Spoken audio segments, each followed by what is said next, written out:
Hello, everyone. I hope everything's going well for you. As you probably noticed, I'm here at home. I would much rather be in the office. Unfortunately, the past two weeks, I've been dealing with gout, which makes it very difficult for me to walk any kind of distance. So I've been here at home for the last 2 weeks, and I would much rather be in the office. Hopefully, that'll change next week. In any case, I just wanted to provide you some updates for this week.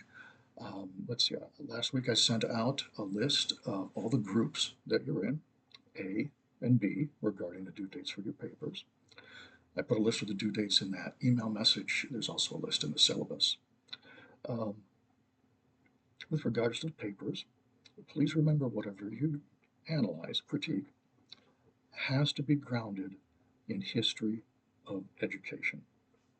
History and education. And we can define education very broadly. So, for example, you have an interest in a particular field. Let's say your interest is autism spectrum. This would be an excellent opportunity for you to develop some foundational historical knowledge about your field. If you do a custom search at the library's website, uh, you would type in, for example, history, autism spectrum. If that turns out too many things, you can narrow it down, perhaps by time, maybe by country. But use the advanced features for several reasons. One, you can customize the output so you don't get books, book chapters, newsletters, things like that. Remember, for this assignment, it has to be something that was published in a peer-reviewed journal. Now, peer-reviewed means somebody writes an article, they send it to an editor, goes through a double-blind process where it's evaluated to determine if it's suitable for publication. You, as the author, don't know who's reviewing it, and the reviewers don't know your identity as the author. This is our standard of ensuring quality. So it must be something published in a journal article, peer-reviewed, within, I think, what did I use, the last 7 years? I can't remember the exact date. So if you do a search, for example, autism spectrum and history, you want to narrow it even further, Germany. Then you can customize the output, where it will just give you journal articles, certain date, say 2017 to 2024. And if you work at a distance and you can't get to our library, you can even click a button that will give you uh, online, electronically available copies. So that will help you. But really, if you can tie this, to your field of study, use this course as an opportunity to develop a historical understanding of your area of interest. I really encourage that. One of the best pieces of advice I received when I was in grad school, and I was very lucky.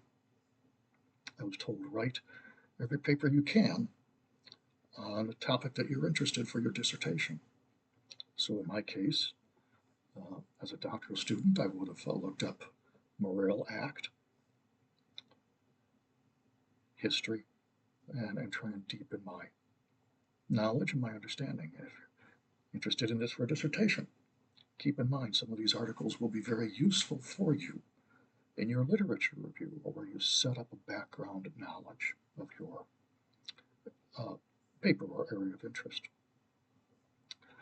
Try to think of anything else I want to tell you. Oh, communication. I know some of you had difficulties. Life is what it is. It can be very unpredictable. Take gout, for example.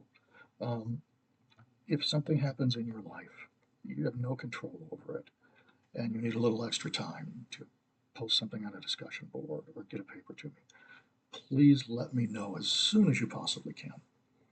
Open and direct communication are the best things. We are allowed, and we should be able to, make legitimate exceptions to the rules. For example, due dates. When something happens that is completely out of your control, and there is no penalty for that, and there never should be a penalty for that. We want you to succeed. We want you to do your best. What we do here is important. However, nothing we do here is as important as our well-being and that of our families. Something like that comes up that's out of your control, please let me know. And we can make adjustments. We should be able to. In any case, I think that's about all I wanted to talk about this week. Look forward to reading your papers when the first group are due next week. Just so you know, I will turn those around to you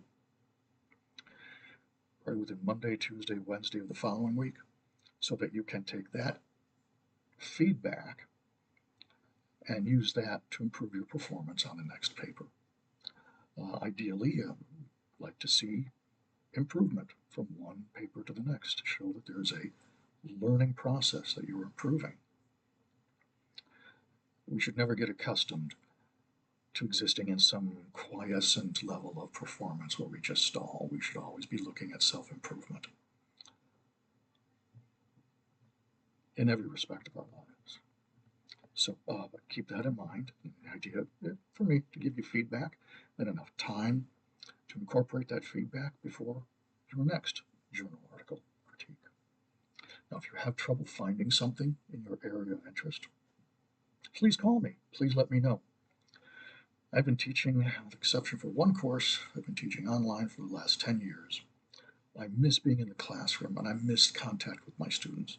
So please do not think you are imposing on me at all.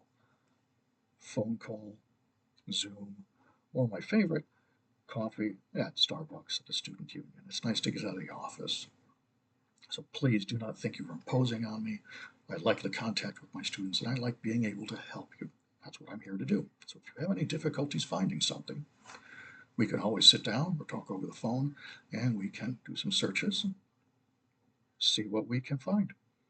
I will tell you, I've done this many times in the past and I've never come up empty-handed. So I'm glad to help. Please stay in touch. Look forward to, as always, reading your posts. And you know where to find me.